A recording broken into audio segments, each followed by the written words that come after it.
आता बातमी नाशिक विधान परिषद निवडणुकीसंदर्भातली आहे। या नाशिक विधान परिषद निवडणुकीमुळे महायुतीमध्ये संशय कल्लोळ नाट्याचा नवा अंक पाहायला मिळतोय। नाशिकच्या विधान परिषद रणांगणात विरोधकांपेक्षा महायुतीच जास्त अस्वस्थ आहे का, असाही प्रश्न या राजकीय नाट्यामुळे निर्माण झालाय।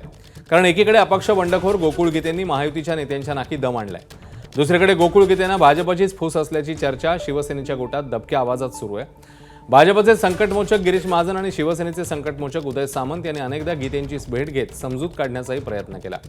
गोकुळ गीते मात्र मागे हटायला तयार नाहीयेत। उद्या सामंत पुन्हा एकदा गीतेंशी चर्चा करणार आहेत, तर मुख्यमंत्री आणि उपमुख्यमंत्री शिंदेंनीही गीतेंशी फोनवरून चर्चा केल्याचं कळतंय।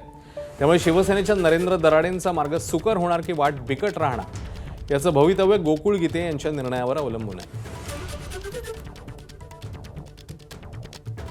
त्या ठिकाणी विचारलं की त्या ठिकाणी प्रसाद हिरेंनी आज दुपारी महायुतीच्या उमेदवाराला पाठिंबा दिला, तर त्यांनी मला विचारलं की आपण पण त्या ठिकाणी तसा पाठिंबा देऊ शकतो। त्यांना मी स्पष्ट नकार दिला की मी त्या उमेदवाराला त्या ठिकाणी पाठिंबा देऊ शकत नाही, कारण मतदारांचा कौल बघता तो कौल चांगल्यापैकी माझ्या बाजूने असल्यामुळे तो पाठिंबा देणं म्हणजे त्या मतदारांचा त्या ठिकाणी मी घात करण्यासारखा प्रकार होईल। त्यामुळे मी त्यांना स्पष्ट नकार देऊन त्या ठिकाणी पुन्हा माझ्या नाशिकला येऊन माझ्या गाठीभेटी चालू केलेल्या आहेत। एबीपी माझा, उघडा डोळे बघा नीट।